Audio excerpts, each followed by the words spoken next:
में हाथ रखा, because the impulse is going to the brain, और ब्रेन से इमीडिएटली लाइटनिंग स्पीड से जो है मैं हाथ रखा, ये सोचूंगा थोड़ा कि अगर मैं पकड़े जाऊंगा कि ये हो जाए, नींद आ रही है, it is all govern by the brain, not by the heart. I told you, मुझे बुझने का कोई काम नहीं, ये तो सब आदमी दिमाग से ही बोलता है, जो वो दिल से बहुत प्यार करता है, और हार्टलेस कॉन्ग्रेचुलेशन तो व्हाटएवर, स्विफ्टनेस बहुत होती है। तो बड़े से बड़े जानवर को तब मार पाता है जब उसकी गर्दन जो है पकड़ लो। आप कितनी भी देख लीजिए वाइल्ड लाइफ की, जैसे गर्दन पकड़ता है, क्योंकि सारा कुछ जो आप करते हो सारी नर्व यहीं से पास होती है, ब्रेन की जो भी जाती है उसका पास होती है, गर्दन से पास होती है। अभी जैसे ये सब लाइट आ रही है,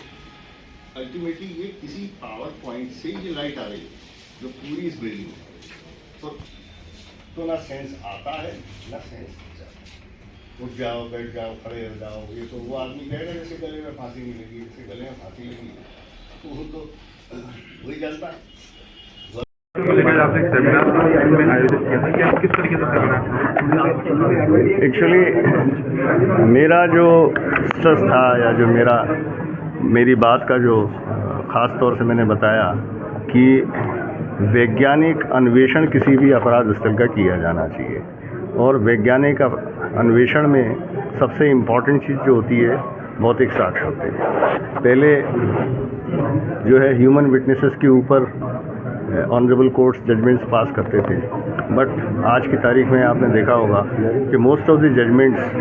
वो वैज्ञानिक साक्ष्यों के आधार पे होते हैं, जैसे डीएनए हैं और चीज़ें हैं। तो आज मेरे जो बात करने का विशेष बात ये थी कि केवल साक्ष्यों को पहचानना, तो खैर अब चूँकि समय ऐसा है कि लोग समझ ही गए हैं कि साक्ष्य, भौतिक साक्ष्य घटनास्थल पर जो मिलते हैं, तो सबसे इम्पॉर्टेंट ये होता है कि रिकंस्ट्रक्शन, यानी घटना का पुनर्निर्माण भौतिक साक्ष्यों के आधार के ऊपर, जिससे ये बात सुनिश्चित हो कि घटना एक्चुअली हुई क्या है। और उपयोगी भौतिक साक्ष्यों को अगर प्रॉपरली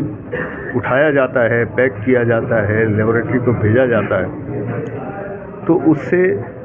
जिसने ये कृत्य किया है उसको सज़ा मिलती है, और जो आदमी उस केस में इन्वॉल्व नहीं है वो छूट सकता है। और एक जो इनिशियल से प्रोफेसर हीरेशन का हुआ करता था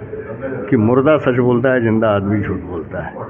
और इतना समय काम करने के बाद मेरा अपना ये भी मानना है कि खून भी बोलता है, बशर्ते खून की भाषा आपको पढ़नी आती है।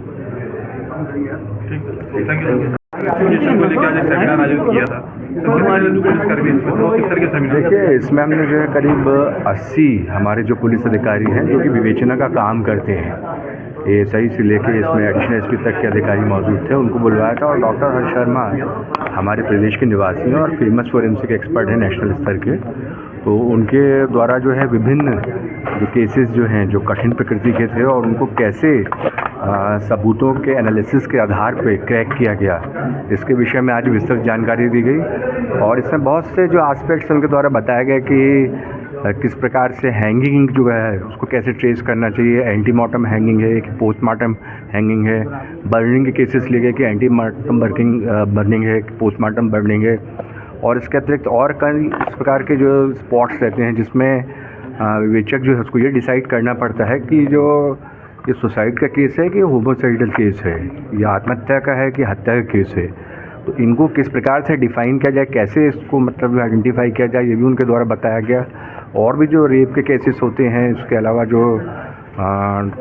ऐसे केसेस होते हैं जिसमें आग्नेय शस्त्रों का यूज़ होता है, इसमें कैसे एविडेंस कलेक्शन किया जाए, इसके विषय में उनके द्वारा विस्तृत जानकारी दी गई।